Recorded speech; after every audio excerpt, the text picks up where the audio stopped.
Shalom, salam sejahtera bagi kita semua. Kembali lagi dalam renungan harian kita. Mari Bapak Ibu kita memuji Tuhan dari Kidung Jemaat nomor 376. Ikut Dikau saja Tuhan.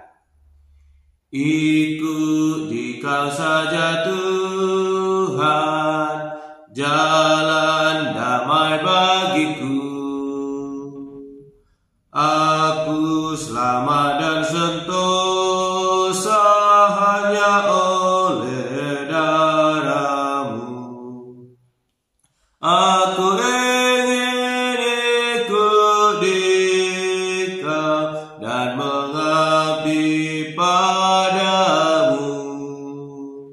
Dalam Dikau juru selamat, ku bahagia penuh. Amin.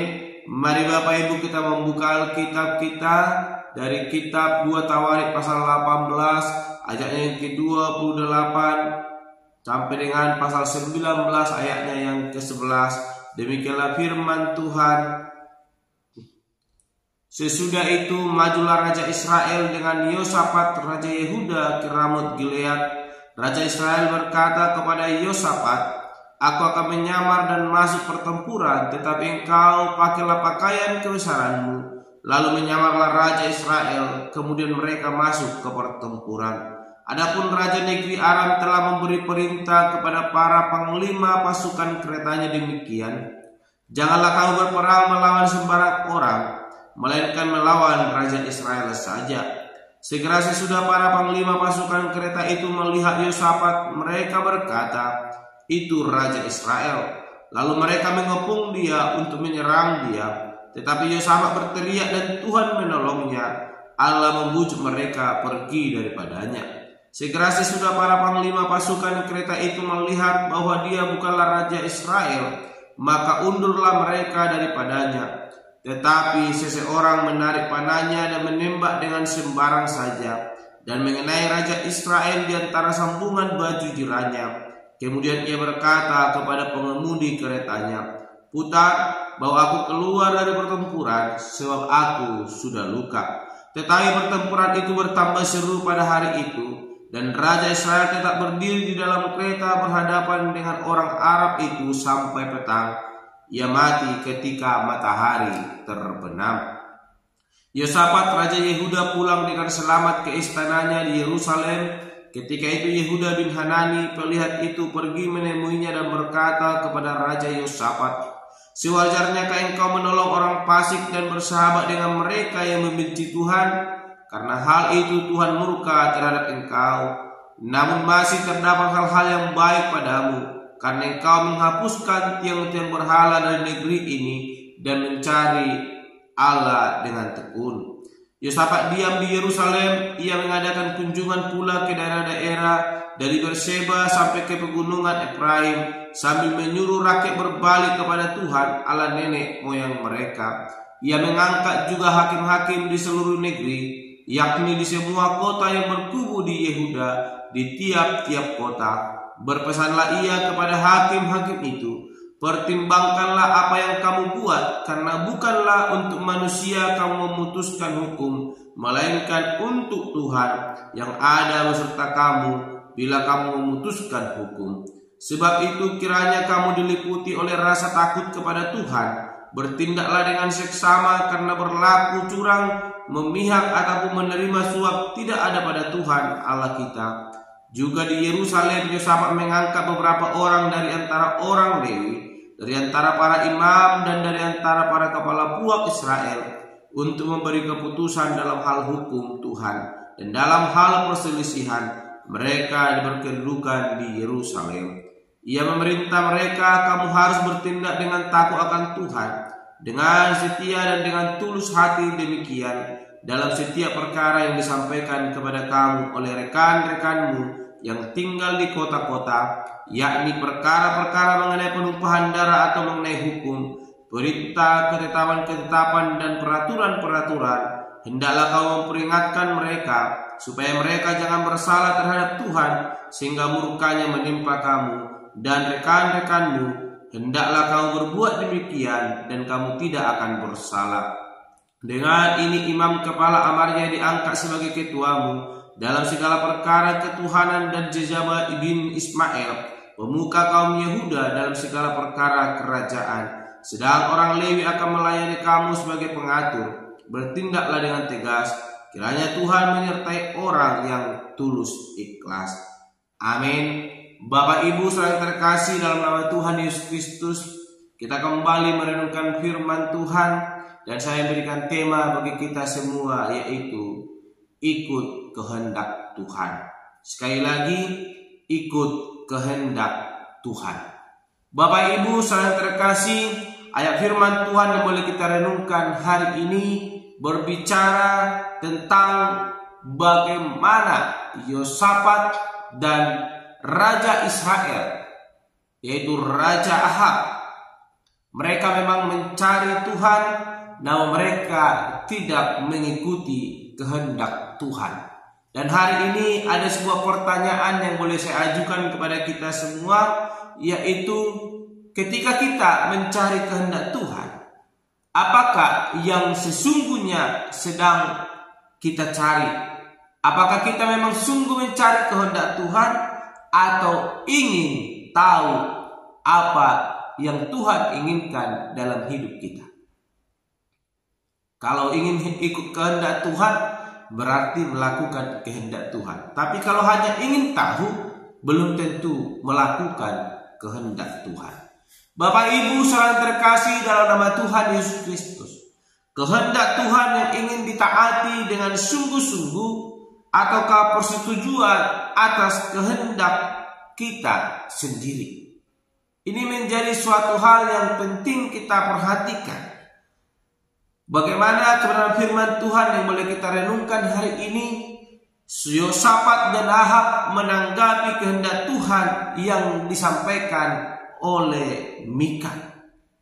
Ternyata suara kenabian yang disampaikan Mika tidak mempengaruhi niat keduanya untuk memerangi Ramot Gilead. Kita memperhatikan mereka berdua tetap maju dan mereka melakukan peperangan, sekalipun Nabi Mika telah memperingatkan mereka dengan pesan yang daripada Tuhan. Kita melihat bagaimana Ahab lupa bahwa sesungguhnya dia bukan sedang berhadapan dengan manusia, melainkan dengan Tuhan, Raja dari segala raja dan Allah yang Maha Tahu. Itulah yang sedang menyampaikan firman-Nya melalui Mika, sang nabi yang ditolaknya. Di mana Raja Ahab menyangka bahwa penglihatan yang disampaikan oleh Mika tidak ada apa-apanya bila dibandingkan dengan perkataan 400 nabi sebelumnya yang telah memberikan restu atas rencananya. Kita melihat Bapak Ibu saudara terkasih dalam nama Tuhan Yesus Kristus, sebelum Raja Ahab melakukan peperangan, 400 nabinya, yaitu nabi-nabi palsu ini, telah menyampaikan kepadanya bahwa ia boleh melakukan peperangan. Sekalipun Mika yang telah diutus oleh Tuhan untuk menyampaikan pesan supaya dia mengurung niatnya untuk melakukan peperangan, namun dia lebih mendengar 400 itu dibandingkan satu orang yang telah diutus oleh Tuhan. Sehingga Bapak Ibu, Ahab harus menanggung akibatnya, di mana dengan kondisi yang sangat tragis, keduanya harus membuktikan bahwa perkataan Tuhan itu benar adanya. Ahab mati dan Yosafat nyaris mati bila tidak ditolong Tuhan. Kita melihat tadi Bapak Ibu yang pasal 18 ayat ke-31, bagaimana Yosafat telah dikepung, namun ketika dia berteriak minta tolong kepada Tuhan, Tuhan melepaskannya. Namun bagaimana Raja Ahab terkena anak panah yang ditembakkan dengan secara sembarangan, itu terjadi atas kehendak Tuhan, sehingga dia mengalami kematian. Sungguh ironis, Ahab yang mau mendengar perkataan Tuhan yang disampaikan oleh 400 nabi jadi binasa akibat mengabaikan pesan Tuhan yang disampaikan oleh seorang nabi saja. Sehingga kebenaran firman Tuhan hari ini mau mengajarkan kepada kita bahwa mencari kehendak Tuhan kiranya menjadi peringatan keras bagi kita. Kalau kita mau hidup menyenangkan hati Tuhan, maka carilah kehendaknya dengan seksama dan sungguh-sungguh. Dan kalau kita mau mencari kehendaknya, marilah kita menaatinya dengan setia. Jangan melegalisir kehendaknya atas kehidupan kita sendiri.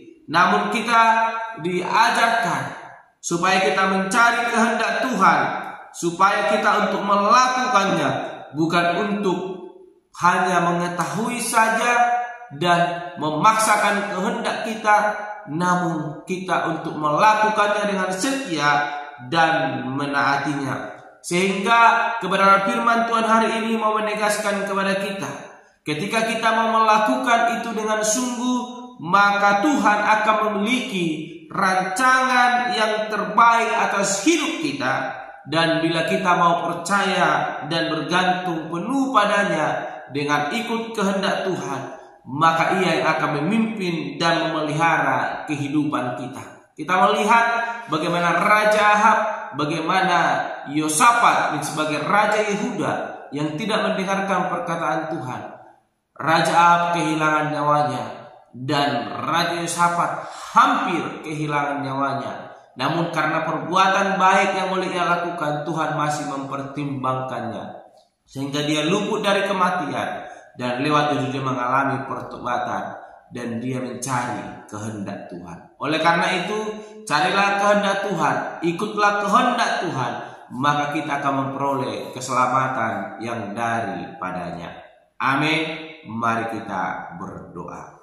Bapa Surgawi, kami kembali bersyukur atas kebenaran firman Tuhan yang boleh kami renungkan, yang mengajarkan kami untuk tetap setia ikut kehendak Tuhan. Bapa yang baik, mampukan hidup kami untuk melakukan itu, dan kami boleh mendengar perkataan Tuhan dan hidup setia melakukan kehendak Tuhan. Bapa yang baik, pimpin hidup kami. Terpuji termulia nama Bapa, dan Tuhan kami berdoa dan menutup renungan pada hari ini.